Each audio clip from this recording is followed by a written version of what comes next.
Welcome to my channel.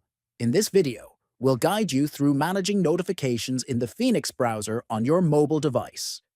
If you're finding certain alerts distracting or unnecessary, customizing your notification settings can enhance your browsing experience.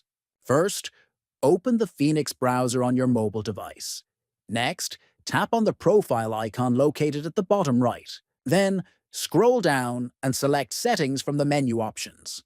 After that, select Notifications to access the notification settings.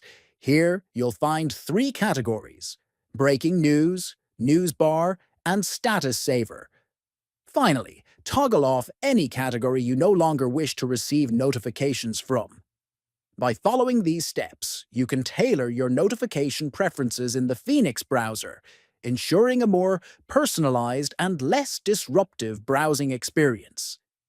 If you found this video helpful, please consider subscribing to our channel, liking the video, and sharing it with others. Thank you for watching.